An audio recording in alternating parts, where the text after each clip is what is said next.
দিল্লি আইআইটির ডিনের একটি রিলস দেখছিলাম। উনি যে কথাগুলো বলছেন সেটা আমি অনেক দিন আগে থেকেই বলতে চাইছিলাম, specially related to the fact দুটো জিনিস নিয়ে। এক হচ্ছে এই যে ক্লাস 12-এর পর ভারতে শুধু যারা আইটি কোয়ালিফাই করেছে তারা না, যে কোনো ছেলে মেয়েদেরই কিন্তু পড়াশোনা করার ইচ্ছাটা চলে যাচ্ছে এবং তাদের পারফরমেন্স এবং কেরিয়ার দিকে খুব কমন। বাইদ এটা আমাদের সময়ও ছিল, তবে এতটা ছিল না।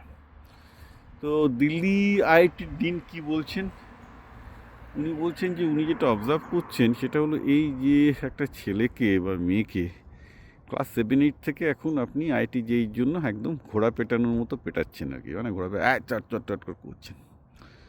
ছেলেগুলো অধিকাংশ সময় তাদের সোশ্যাল লাইফ, খেলাধুলা, কবিতা, নাটক, গান, যেটা ফর্মেটিভ ইয়ার, একটা কিশোর বয়স হচ্ছে একটা ফর্মেটিভ ইয়ার, যে বয়সে আমরা সাহিত্য শিখেছি, প্রেম শিখেছি, খেলাধুলা শিখেছি, মারামারি করা শিখেছি, দুষ্টুমি শিখেছি, একটা গড়ে ওঠার বয়স।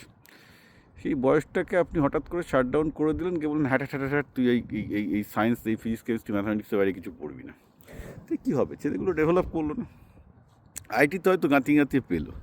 তারপর যখন আইটিতে ঢুকছে তখন দিন বলছেন যে তারা যে স্বাধীনতাটা পেলো, তারপর সেই স্বাধীনতা না তারা অ্যাকাডেমিক্সটা হ্যান্ডেল করতে পারছে না নিজের লাইফটাকে হ্যান্ডেল করতে পারছে। কারণ মানুষ যে একটা সংঘর্ষের ফলে যে নিজের একটা ডিসিশন নেওয়ার ক্ষমতা থাকে, ধরুন আমরা এই কিশোর বয়সে মারামারি, খেলাধুলো করা, নাটক করা, গান করার এর মধ্যে যে একটা নিজস্ব চেতনা গড়ে ওঠে, নিজস্ব স্বাধীন সত্তা গড়ে ওঠে, একটা হিসাব নিকাশ করার ক্ষমতা ওঠে কোনটা ভালো বা খারাপ। উনি বলছেন যে এইসব ছেলেগুলোর মধ্যে সেই সেন্সটাই নেই। আসছে এসে তারপর যেটা হচ্ছে, এক তো হচ্ছে এই অ্যাকাডেমিক্সে কিছু ফোকাস করতে পারছে না, কারণ আইটিতে তো আর কোনো প্রাইভেট টিউটর পাবে না, রাইট? তাই ক্লাসের টিচার যা পড়াবে সেখান থেকেই তাকে নিজে করতে হবে। তো পারফরমেন্স অত্যন্ত অ্যাকাডেমিক্যালি খারাপ হয়ে যাচ্ছে।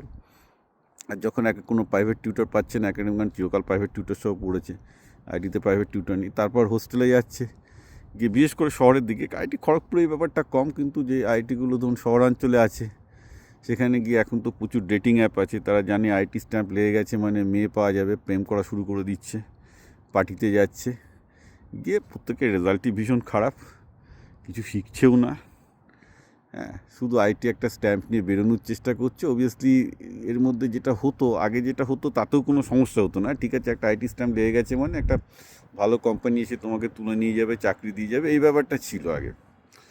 এখন সেটাও নেই, কারণ এখন এআইয়ের যুগে একমাত্র টপ ছেলেগুলো ছাড়া কেউ অন্য কেউ চাকরিও পাচ্ছে না। তো উনি বলছেন যে এটা একটা ওদের প্রত্যেকের একটা 360 ডিগ্রি কাউন্সেলিং দরকার, কারণ ছেলেমেয়েগুলোর ভীষণ ইম্যাচিওর, যেহেতু মানে পুরো জীবনের সবচেয়ে গুরুত্বপূর্ণ বছরগুলোতে করেনি, কোনো মোটিভেশন লেভেল পুরো নেক্সট টু জিরো। এখানে একটা জিনিসে বলার আছে, আমি এই জিনিসটা কিন্তু আগেও ছিল, 40 বছর আগে আমরা যখন আইটিতে পড়েছি এত এই লেভেলে না হলেও অনেকটা লেভেলেই ছিল। যার জন্য আমরা দেখব যে ইভেন বঙ্গবাসী কলেজ বা কলকাতার ইভেন খুব অর্ডিনারি কলেজে সায়েন্স পড়ে, কেমিস্ট্রিতে অনার্স করে, বায়োলজিতে অনার্স করে অনেক আমেরিকাতে এসে বড় বড় সায়েন্টিস্ট হয়েছে, কিন্তু আইটিয়ানদের মধ্যে অনেকেই বিটেক করার পর কোনো ডিগ্রি করেনি, কোনো একটা চাকরি করেছে, জীবনে হারিয়ে গেছে। তারপর তো টেনে টুনে একটা MBA করেছে বা কোথাও আইটিতে কনসাল্টিং করেছে, খুব একটা বেশি কিছু করতে পারেনি লাইফ। এরকম কিন্তু প্রচুর আইটিয়ান আছে যারা মানে দৌড় থেকে হারিয়ে গেছে, কারণ লাইফটা ম্যারাথন, আর ম্যারাথন করতে গেলে you have to keep yourself motivated for a long run. তো যিনি বলছেন আইটি দিল্লির ডিন, এই ছেলেগুলো লম্বা রেসের ঘোরা হতো দূরের কথা, বা আমার ধারণা হয়েছে যে 100 কিলোমিটার স্প্রিন্টের ওপর বেস করে যেহেতু ডিসিশন নেওয়া, দিয়ে দাও আইটিতে ঢুকিয়ে দাও, তারপর বাকি লাইফটা হয়ে যাবে। কিন্তু এআই যুগে সেটা হবে না স্যার।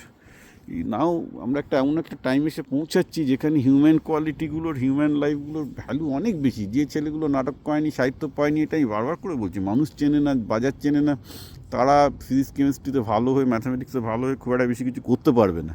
ওই স্প্যানটা হয়তো আর আগামী 5 বছর থাকবে, এরপর সেটাও থাকবে না।